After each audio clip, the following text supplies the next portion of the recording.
Good day guys, this is Nel Ride Moto at try natin mag-review ng motor, ng ating motor. Ito ay yung Honda XRM 125 Motard. Ito yung latest na model ng XRM 125 2023.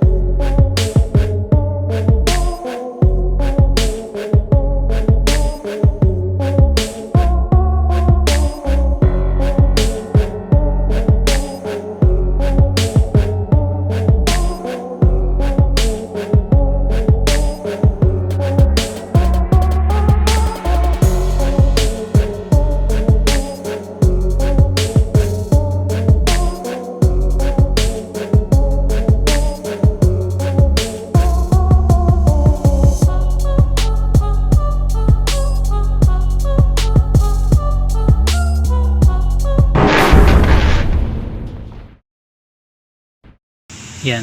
So mapapansin natin guys, yung kanyang kulay ay gray, black, tapos neon green.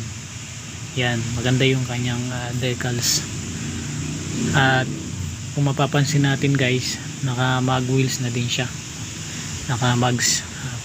Unlike dun sa ibang XRM 125 na like DS and D6, naka ano sila guys, yung tawag doon, naka rim sila. Ayan, so yan yung kanyang pagkakaiba. Pero ito ay ano pa rin guys, tube type, hindi siya tubeless kahit naka mags. Yung kanyang engine ay 125cc 4 stroke, single cylinder, single overhead cam, air cooled at fuel injected. Ayan, naka Euro 3 na rin ito guys. At kaya nitong mag-produce ng 7.12 kilowatts at 7,500 RPM. Pagdating naman sa kanyang torque guys ay 9.55 Newton meters of torque, tapos 6,500 RPM. At yung kanyang transmission ay 4-speed. At ayan, katulad pa rin ng dati, naka 4-speed. Pagdating naman sa kanyang fuel tank, capacity is 3.9 liters. Yan yung kanyang tank capacity. At ito daw ay tatakbo ng 65.4 km per liter. Yan yung kanyang gas consumption. Diyan yung makikita din yung kanyang compartment, maliit na compartment. Pagdating naman sa kanyang instrument panel, naka fully digital na rin siya, inspired by CRF 150L. Ayan yung kanyang mga indicators. Nandyan yung high beam, turning signal lights, neutral indicator, check engine indicator. Ayan, makikita nyo dyan guys, kompleto. At para na din sa kanyang instrument panel access, meron siyang switch dyan. Ayan guys, ayan yung kanyang switch. Yung kanyang handlebar ay katulad pa rin ng dati. Ayan, kung mapapansin natin yung dati guys, ganyan pa rin yung design niya ng kanyang handlebar. Ayan, katulad ng mga ibang XRM. Pagdating naman sa kanyang mga switches, nandito sa kaliwa yung busina, yung turning signal lights at yung low at high beam. Yan. At dito naman sa kanyang kanan ay nandito yung start button at nandito yung silinyador. Napakaganda ng response guide niya ng kanyang silinyador. Walang delay.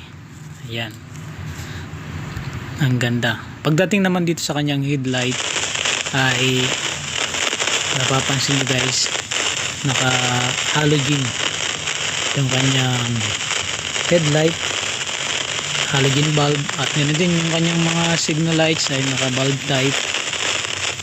Pagdating sa kanyang front fender ay good quality naman guys, kasi ano to, flexible at ayan, matibay siya guys. Ayan. At yung kanyang gulong dito sa harap ay may sukat na 70 by 90 by 17 inches. Ayan, mag wheels yan guys. Yan yung motard cast wheel po siya, yung kanyang mags. Ayan. Pagdating naman dito sa likod guys, ay yung kanyang suspension ay matibay. Yung kanyang dual suspension dito guys sa likod. At yung kanyang braking system ay maganda din. Ito ay naka single piston caliper with Nissan brand. Ayan, Nissan brand yan. Ganun din dito sa harap guys, Nissan brand din, at single piston caliper din. Yan, mga matibay yung kanilang kapit. Pareho silang naka naka mag wheels sa harap at likod. At may brand dito na MVP Star. Yan, pareho ding tube type. Pagdating naman sa tail lights ay bulb type. At ganun din yung kanya mga signal lights, bulb type din. Yan. So yung overall length niya guys ay 1927 mm, at yung kanyang width ay 817 mm, at yung kanyang height ay 1045 mm. Yung seat height niya guys ay 775 mm. Yung overall weight niya ay 102 kilograms, at yung ground clearance niya ay 145 mm. Ayan guys, ito yung ating motor na Honda XRM 125 Fi motard. May papansin nyo yung kanyang upuan ay matibay, hindi naman malambot. At yung kanyang mag wheels, ayan, Nissan brand, ayos. Naka digital panel, yan. So ayun lang guys, maraming salamat sa panonood sa ating video, at pagsuyong mag-subscribe, i-subscribe po.